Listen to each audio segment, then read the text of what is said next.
आज अदालत में बड़ी दिलचस्प सूरत थी। एक तरफ जजेस इस ट्रायल को रोक रहे थे, स्टे ऑर्डर दे रहे थे, एंड उन्हीं लम्हात में अडयाला जेल में गवाहान पहुंच गए बयान देने के लिए।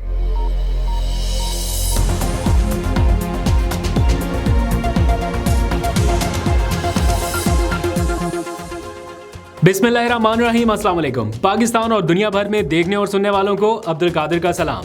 आज की सबसे बड़ी खबर आप लोगों को पता चल गया है कि साइफर ट्रायल पे अदालत ने स्टे ऑर्डर दे दिया। इमरान खान के खिलाफ ट्रायल जारी नहीं रह सकता, ये अदालत की ऑब्जर्वेशन है। लेकिन कब तक जारी नहीं रह सकता और अदालत में हुआ क्या साइफर केस फारिग कर दिया गया है या अभी भी उसमें कोई जान बाकी है, ये सारी तफसीलात आपको बतानी है। अदालत के अंदर एक्चुअल हो क्या रहा था और किस तरह दो जजेस ने आज बहुत टफ टाइम दिया अटॉर्नी जनरल को, और जो प्रोसिक्यूशन की टीम थी जो इमरान खान साहब के ख़िलाफ़ इस ट्रायल को जायज़ करार दे रही थी, जो जेल के अंदर ट्रायल हो रहा है और बाकी सारे मामलात। लेकिन जजेस पहले ही कह चुके थे कि इस तरह की इमारत ना खड़ी करें इस ट्रायल की जो ताश के पत्तों की तरह बिखर जाए, और आज ऐसा लग रहा है कि उस इमारत में से एक पत्ता खींच दिया गया है। लेकिन दूसरी तरफ भी मुकाबला सख्त हो रहा है। एक केस में ट्रायल रुका, जेल ट्रायल रुका, तो फिर दूसरे केस में जेल ट्रायल फिर से शुरू कर दिया गया। वही सारा पैटर्न, वही सारा तरीकाकार और उसी तरह की इमारत नए केस में यानी नैब केस में बनाई जा रही है। आज क्या हुआ, ओवरऑल इमरान खान साहब की ज़मानत के ऊपर भी फैसला महफूज हो गया, ये सारी तफसीलात आपको बतानी है। फिर थोड़ी सी बात मियाँ साहब के ताज़ा तरीन एक्शन की भी करनी है। बलूचिस्तान का उन्होंने रुख किया, लेकिन सिंध से कुछ आवाज़ें उठ रही हैं कि जितनी मर्जी फील्ड सेट कर लें, हम हर पिच पे मुकाबला करने के लिए तैयार हैं। लेकिन पहले थोड़ी सी बात करते हैं आज की अदालती कार्रवाई के हवाले से। मैंने कुछ पॉइंट्स नोट कर रखे हैं। अदालत ने 2 दिन के लिए स्टे ऑर्डर दिया। एक तो ये ना कि पक्का स्टे ऑर्डर हो गया या जब तक कोई दूसरा फैसला नहीं आ जाता तब तक, लेकिन 2 रोज़ का ये स्टे ऑर्डर है, यानी 16 नवंबर तक का। और 16 नवंबर तक अदालत ने सारा रिकॉर्ड मांग लिया है अटॉर्नी जनरल से, प्रोसिक्यूशन से, कि कब, क्यों और किन हालात में आपको ज़रूरत पड़ी कि आपने जेल ट्रायल शुरू कर दिया साइफर केस में। नॉर्मल ट्रायल भी किया जा सकता था, लेकिन जेल के अंदर ही ट्रायल क्यों, ऐसे कौन से हालात थे? तो अटॉर्नी जनरल साहब इस केस पे मुतमईन नहीं कर पाए अदालत को। जो प्रोसिक्यूशन की टीम थी जो चाहती थी कि जेल में ट्रायल हो, वो अपने जो आर्ग्यूमेंट्स थे उनमें अदालत को मुतमईन नहीं कर सकी। तो आज बड़ा दिलचस्प सूरत वहाँ पर हुई। अदालत के जो रिमार्क्स है वो भी मैंने आपको बताना है। जस्टिस सिमन रफ़त और जस्टिस मियां गुल हसन औरंगज़ेब ने जिस तरह से आज प्रोसिक्यूशन से सवालात किए, वो आज हर जगह पे कोट हो रहे हैं। शायद टेलीविजन पर आपको उस तरह से ना सुनने को मिले, लेकिन अटॉर्नी जनरल की बार बार की जो इस्तदा थी कि नहीं जनाब ये जेल ट्रायल ही होना है, उसको मुस्तरद कर दिया और 2 दिन का वक्त दिया कि पूरा रिकॉर्ड लेके आएँ कि एक तो ये जेल ट्रायल क्यों करना पड़ा, और दूसरा जेल ट्रायल के लिए जो जज साहब की तैनाती की गई, क्या वो कानून के मुताबिक है भी या नहीं, क्या उसमें सारे प्रोसेस को फॉलो किया गया या नहीं किया गया। 2 दिन पहले विफाकी काबीना ने एक जल्दी से समरी मंजूर की और बताया कि जनाब प्रोसेस पूरा कर लिया हमने, जेल ट्रायल के हवाले से काबीना से मंजूरी ले ली तो प्रोसेस पूरा हो गया। तो आज अदालत ने कहा कि अगर 2 दिन पहले मंजूरी लिया आपने, तो इससे पहले का जो सारा ट्रायल था वो क्या था फिर? तो वकला भी सवाल उठा रहे हैं कि अगर इससे पहले वाला जो ट्रायल था, इसका मतलब है तो वो तो पूरी कार्रवाई सारी फारिग हो जाएगी, जितना भी अब तक गवाहान को पेश किया गया। और सबसे दिलचस्प ये कि एक तरफ अदालत स्टे ऑर्डर जारी कर रही है कि इस केस में ट्रायल आगे नहीं बढ़ेगा, एंड उन्हीं लम्हात में अडयाला जेल में इस केस के ट्रायल को आगे बढ़ाया जा रहा था। वहाँ पर गवाहान पेश हो रहे थे। आज ही के दिन समाअत हुई। अडयाला जेल में भी जज साहब पहुँचे हुए थे समाअत के लिए, और इधर हाई कोर्ट में भी जज साहब इस केस की समाअत कर रहे थे।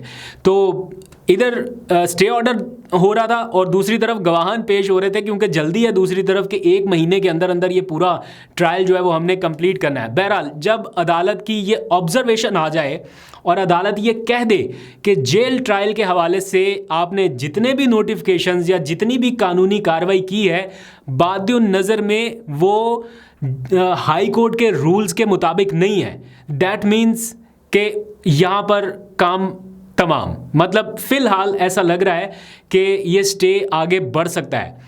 अब परसों यानी 16 नवंबर को ये रिकॉर्ड मांगा गया है, 2 दिन का स्टे दिया गया है। तो 16 नवंबर को जो भी अटॉर्नी जनरल साहब रिकॉर्ड पेश करेंगे, जितनी भी कानूनी कार्रवाई है, उसको देख के अदालत फैसला करेगी कि क्या ये स्टे ऑर्डर आगे जाना है, मज़ीद एक्सटेंड होना है या नहीं होना।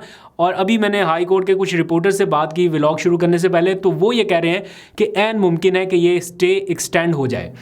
तो ये ओवरऑल एक सूरत हाल है साइफर केस के हवाले से, जिसमें इमरान खान के अपोजिशन के जो लोग हैं या इमरान खान की जो रियल अपोजिशन है उसको एक बड़ी नाकामी हुई है। दूसरी तरफ नाकामी के बाद एक और हल तलाशा गया, मतलब एक तोशाखाना केस में ज़मानत हुई तो साइफर ट्रायल आ गया। साइफर ट्रायल में अब मामला आहिस्ता आहिस्ता पता चलना शुरू हुआ कि जनाब ये हमारे हाथों से फिसलता जा रहा है, जजेस को हम उस तरह से मुतमिन नहीं कर पा रहे जेल ट्रायल के हवाले से, तो कहीं खान साहब बाहर आते ना दिखाई दें।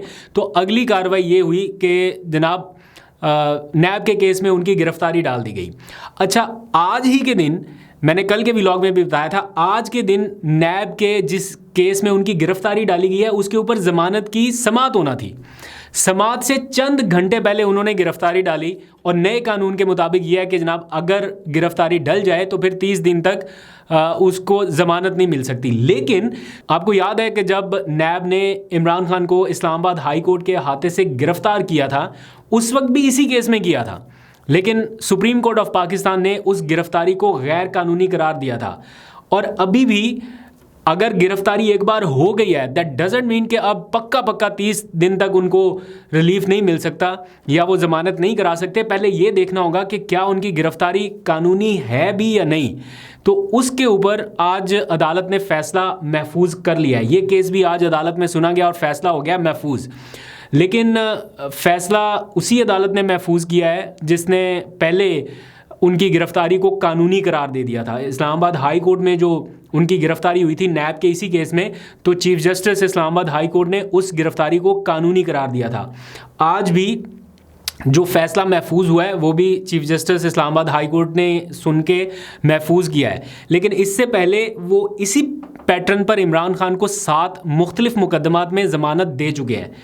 इस मामले की ज़मानत जो है वो जल्दी नहीं दी जा रही थी या नहीं दी गई, या केस को थोड़ा प्रोलॉन्ग किया गया या हुआ, व्हाटएवर आप कुछ भी कह सकते हैं, और इसी दौरान उनकी गिरफ्तारी डाल दी गई। दूसरी तरफ प्रोसिक्यूशन पहुंची अदालत में और जाके कहा जनाब अब तो इनकी गिरफ्तारी हो चुकी, इसलिए अब इनकी ज़मानत की जो दरख्वास्त है वो हो गई है गैर मौसर। और साथ ही साथ वजारत कानून ने फिर से नोटिफिकेशन जारी कर दिया कि जनाब नैब के केस का भी जो ट्रायल है वो जेल में ही होगा। हालांकि साइफर केस में अदालत कह रही है कि क्यों जेल ट्रायल हो रहा है, कौन सी ऐसी वजूहात हैं, कौन से ऐसे ग्राउंड्स हैं, वजह तो बताई जाए। लेकिन वही नोटिफिकेशन निकाल दिया, उसी तरह से उसी पैटर्न पे जज साहब भी पहुंच गए एहतसाब अदालत के अडयाला जेल में जनाब इमरान खान के केस की समाअत करने के लिए, बिकॉज़ 24 घंटों के अंदर अंदर अदालत के सामने पेश करना होता है जब भी आप किसी केस में किसी को गिरफ्तार करते हैं। तो चूंकि अब नैब के केस में उनकी गिरफ्तारी डाली गई, तो बजाय इसके कि उनको अदालत में पेश करते 24 घंटों के अंदर अंदर अदालत के जज साहब को ले गए अडयाला जेल में और वहाँ पर उनके सामने पेश कर दिया और जिस्मानी रिमांड की इस्तदा कर दी। वो तो अदालत ने मुस्तरद कर दी और आज इमरान खान ने खुद जज साहब के रूबरू खड़े होकर आर्गूमेंट्स दिए हैं और मुखालफत की जिस्मानी रिमांड की व्हाटएवर। और सबसे अहम क्वेश्चन ये है कि 190 मिलियन पाउंड पे इमरान खान की गिरफ्तारी हुई, वो पैसा है किधर? 190 मिलियन पाउंड है किसके पास? वो जो पैसा आया क्या वो इमरान खान की जेब में गया? जो इल्ज़ाम है वो तो ये होना चाहिए ना कि सरकार के पैसे को नुकसान पहुंचाया या सरकारी ख़जाने को नुकसान पहुंचाया। इमरान खान के इस कदम से तो बाहर से पैसा सुप्रीम कोर्ट के अकाउंट में आया, सरकारी ख़जाने को नुकसान नहीं पहुंचा, उल्टा अरबों रुपए मिले हैं। तो इस पे सज़ा कैसे बन सकती है? इस पे कैसे गिरफ्तारी और ये ट्रायल हो सकता है? एनीवेज अदालत ये मामला देखेगी।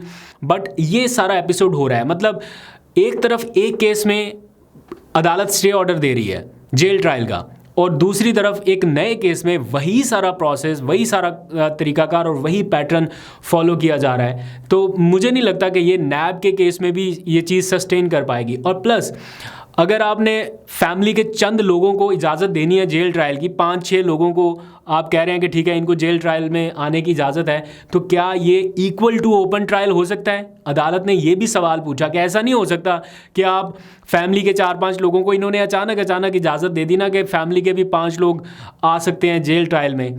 जब अदालत का मूड देखा कि अदालत कहीं जेल ट्रायल पे ज़्यादा सख्ती ना कर दे, तो फैमिली के कुछ लोगों को शामिल कर दिया। लेकिन अदालत ने कहा ना, फैमिली के चंद लोगों को शामिल करना भी ओपन ट्रायल के इक्वल नहीं हो सकता, हमें मुतमईन करें कि क्यों ये ज़रूरत पेश आई। तो ये सारा कुछ भी हो रहा है। बहरहाल खेल काफ़ी दिलचस्प है। अभी इमरान खान साहब की कानूनी टीम की ये कामयाबी नहीं है, अभी इब्तदाई स्टेज है, लेकिन ये ज़रूर है कि एक होप ज़रूर पैदा हुई कि जजेस की तरफ से जिस तरह से क्रॉस क्वेश्चनिंग की गई या क्वेश्चन पूछा गया, ये नहीं कि बस जो प्रोसिक्यूशन ने बोल दिया बस ठीक है वही मान लिया। उन्होंने कहा नहीं, हमें मुतमईन करें, हमें पूरा रिकॉर्ड दिखाएं कि क्यों, कैसे, किन हालात में ये सारा कुछ आपको करना पड़ा। तो ये इस वक्त की ओवरऑल सिचुएशन है। दूसरी तरफ मियाँ साहब जो हैं उनकी थोड़ी सी बात कर लेते हैं। काफ़ी भागदौड़ इस वक्त उनकी हो रही है। कोशिश यही है कि इलेक्शन के माहौल में जाएं तो इमरान खान का सामना ना करना पड़े। इमरान खान तो एक तरफ हैं, उनके लोगों का भी सामना इस वक्त मुश्किल लग रहा है, इसलिए लाहौर गैर महफूज होता जा रहा है मियाँ साहब के इलेक्शन लड़ने के लिए। और अभी जो खबरें आ रही हैं, ये मेरी कोई अपनी इन्फॉर्मेशन नहीं है, लेकिन जो खबरें आ रही हैं वो इस किस्म की हैं कि मियाँ साहब लाहौर के बाहर कहीं से इलेक्शन लड़ने को तरजीह दे रहे हैं। और बाहर, लाहौर से बाहर ही नहीं, पंजाब से भी बाहर कहीं बलूचिस्तान वाली साइड पे बाप पार्टी से इल्हाक करके को वहाँ पे इलेक्शन के लिए सीट निकालने की कोशिश हो रही है। अगर लाहौर का गढ़ मियाँ साहब के लिए महफूज नहीं है तो फिर कौन सी जगह है जहाँ से मियाँ साहब महफूज तरीके से इलेक्शन लड़ सकते हैं। और प्लस बिलावल भुट्टो इस वक्त आई डोंट नो कि ये खाली वोटर्स को राग़िब करने के लिए कोई कार्ड प्ले कर रहे हैं, लेकिन इस वक्त उनकी तरफ से काफ़ी रेजिस्टेंस का सामना मियाँ साहब को करना पड़ रहा है। और दिखाई दे रहा है कि वो एक भरपूर किस्म की ऑपोजिशन करना चाहते हैं या दिखाना चाहते हैं कि हम मियाँ साहब के अगेंस्ट हैं, ताकि जो पीटीआई का वोटर है उसको भी कहीं ना कहीं अपनी तरफ खींचा जा सके। तो वो कहते हैं कि मियाँ साहब अपनी पूरी फील्डिंग इस वक्त सेट कर रहे हैं। ऐसा तासुर नहीं जाना चाहिए कि आपके लिए इलेक्शन कैंपेन कोई और कर रहा है, बल्कि आपको अपने पैरों पर ये सारा काम करना चाहिए, जो कि नहीं हो रहा। तो वो कह रहे हैं आप जितनी मर्जी फील्डिंग सेट कर लें, हम हर पिच पे आपका मुकाबला करने के लिए तैयार हैं। तो आपको क्या लगता है, बिलावल साहब रियल मानों में मियाँ साहब की अपोजिशन कर रहे हैं या ये फ्रेंडली अपोजिशन है, एट दी एंड जाके इन्होंने फिर हाथ मिलाना है और हुकूमत बना लेनी है? तो जो भी होगी सिचुएशन आपको अपडेट करते रहेंगे। लेकिन बिलावल ने एक बड़ी दिलचस्प बात की, वो ये कि आप ज़िमनी इलेक्शन अपनी हुकूमत के होते हुए हार गए। जितने पंजाब में ज़िमनी इलेक्शन हुए थे सारे तो इमरान खान जीत गया। हुकूमत किसकी थी? मुस्लिम लीग नून की, इधर मरकज़ में, और वहाँ पर भी इन्होंने अपना पूरा जोर लगा लिया। हुकूमत उस वक्त पंजाब में भी इनकी थी बाय द वे। वो ज़िमनी इलेक्शन हार गए। और प्लस इस्लामाबाद में होने वाले बल्दियाती इंतखाबात वो नहीं होने दिए। क्यों नहीं होने दिए? वजह पता है कि अगर हुए तो इमरान खान जीतेगा। फिर जनरल इलेक्शन जो थे वो डिले हुए। क्यों हुए? इमरान खान ना जीत जाए। तो इमरान खान तो जेल में बैठे हुए हैं, उनके लोगों का ही मुकाबला करें आप। लेट्स सी, जो भी अपडेट होगी आपको बताता रहूँगा। अभी तक के लिए इतना ही। अपना बहुत सा ख्याल रखिए। खुदा हाफिज़।